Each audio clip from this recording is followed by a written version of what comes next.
Alright, my name is Mr. Gray, and what you just saw was a drive-in from the highway here into the great Mandala city, a project that I recently did on stream. We're going to go ahead and fly in and fly through some of the city and talk about some of its finer points. There's some traffic that they've got to worry about in this city, but they're getting there. They're getting there. All bits and pieces, all times, all coming across. Since it happens to be nighttime, let's go ahead and take a look at the city as it is. As you can see, it is a gigantic roundabout made of two highways going in opposite directions, with some spokes around a central cog-like mechanism here. When the sun comes up, we'll talk more about it, but right now it's just good that it's night so we can highlight the roads. Notice that each of these strip functions as a sort of one-way street, so cars can come up, they can take their exit, and then they can come down here to the merging lanes to go either onto the highway going one way or the highway going the other way. This allows them to get around the city with little to no stopping. In fact, this entire city has not a single stoplight in it, not a single stop sign, because it doesn't necessarily need one. I will admit, you'll notice up here in the upper icon tray, I do have Traffic Manager on, so I have managed some of the traffic of the city, but as you watched on that fly-through, most of it generally just flows. To speak of each of the other items that we've got here, we not only have these major spokes where we've done most of our development for our city, we also have these return spokes. So the idea is they work as a pair. You come out and you can either pick this or this to return back into the center cogwheel mechanism. The return spokes are where a lot of the services are. In this case, because this is the residential area, that is a university, and some education is also tucked back over in the corner right here. It is nighttime, so I am losing money, and I did build this at infinite, so your results may vary, but when it's daytime, it generally turns quite a nice profit. Your results again may vary. As you come in, though, from those return spokes, you can get loaded back in onto this major cogwheel kind of apparatus. Now you'll note that the most common route is to get onto the greater roundabout, but sometimes people will sneak inside because what they want to do is they want to cross the roundabout, and that's what this mechanism in the inside does. You'll notice that it goes around this way, so counterclockwise, and then in the center it goes clockwise. This allows for cars to make a choice to kind of snake their way through and come in back behind themselves, to hang a U-ey, if you will, to make a U-turn. Some notes about the particular map that we are using before we dive back in as sun comes up. This is the Great Plan map. As you can see, I've unlocked all the building areas, but generally speaking, the building area that you would get on this particular map is roughly around here-ish or so, some arrangement of 9 of those squares. As sun is coming up, we'll take a look over the skyline, see if we can get some nice God rays here. As we look up this industrial strip, we can kind of see how these cars work. Coming down these sides, what they're going to want to do is do all of their deliveries, or most of their deliveries. Otherwise, they'll go right through into this exchange system to get onto the highways. And if they have to do deliveries, let's say they're delivering one to this particular place, and then they also need to deliver one over here, well, they get off, they go through this particular exchange, they take their option to go around, right there, come back on, and they're back into the industrial area. So it's a really mobile city, actually. Looks quite nice underneath the aurora as well from the center cog.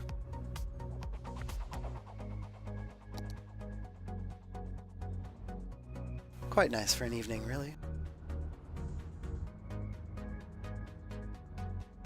But really, that's all there is to it.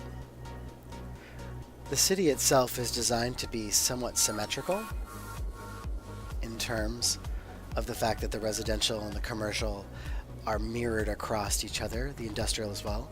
They're mirrored across the spokes of the Great Wheel. One nice feature that we added in earlier was this pedestrian walkway. The problem was that the pedestrians were moving down to the center area here and crossing at this particular crosswalk, which would slow any traffic that wanted to go up any of the spokes. So the answer, of course, was to raise them off the spokes in a sort of grand roundabout that goes around the entire city, allowing people to walk wherever they'd like to walk within.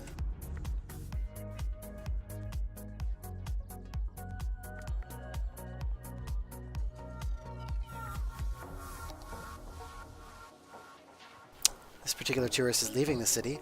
Let's follow Walter and see what happens.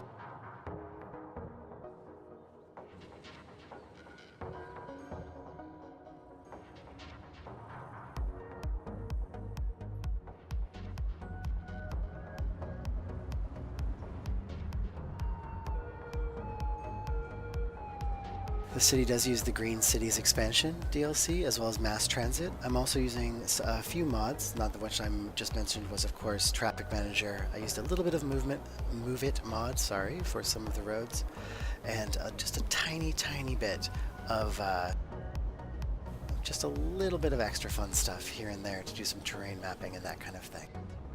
A little bit of tree planting, all those sorts of things. So he's getting on the train. He's going to take the passenger rail out of town. Let's see where he goes.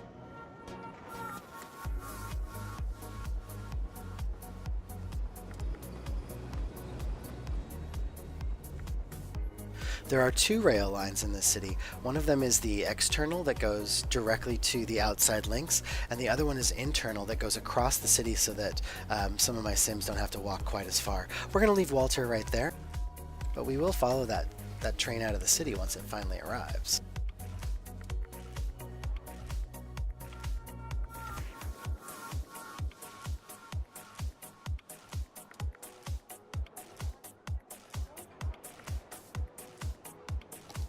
Sure, our daylight's going to speed up just a hair here. Yet another little mod that you should definitely know about. There we are. Let's take a look while we have the chance at the whole thing in daylight. There are always needs in this city, but most of them get attended to quite nicely. Let's look at the great cog in daylight here, as you see. It handles traffic quite well. It keeps everybody moving about where they need to be. Let's take a look at one of the strips here. This one is a dual office residential area. So office on the outside, residential through the central core. And you can see the cars just come in and flow through.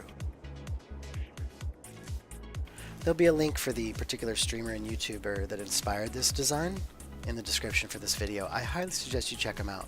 His name is Akruas. You should check him out. I don't know if I'm saying it right, but who knows. Let's take a look now here. Just a last little details here. Nothing too crazy. Water treatment all the way down at the water. God rays also. Another mod doing with lighting. It is important to note that there is a rail line that goes all the way across. How convenient. Hang on to that one. There's a rail line that goes all the way around the city. It's only used in a couple spots though. Most of the time it's not necessary. This part right here, by the way, you'll always notice that it is never rendered, but it nevertheless is still there. It is connected.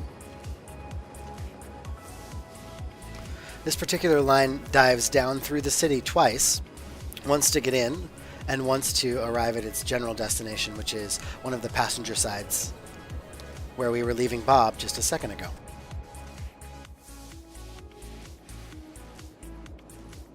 So I hope you've really enjoyed. I hope you've had a good time checking out some of Mandala City, some of the little finer, weirder details about the place.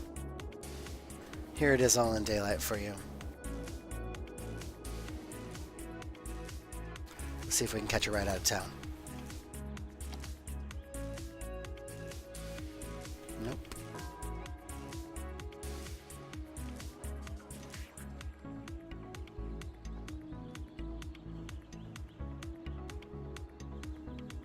Let's just check a ride on this truck right here and see where it goes. To a recycling center, eh?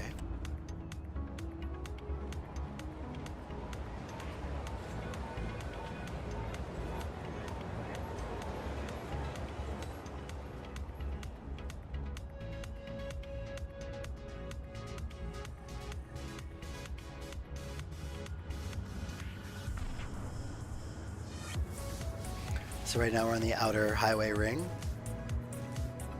Probably gone around at least, it seems, 2 stripes, so 15, 30 degrees maybe.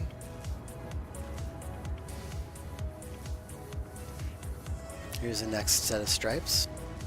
We're going all the way around to one of the trash areas, I bet. Yep, all the way around the clock. Here comes our exit. No pauses, no stops, no troubles, no fuss, no muss. In to win, and here we are at the recycling center.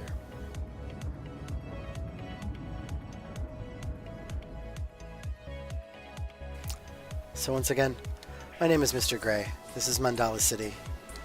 Thank you so much for coming.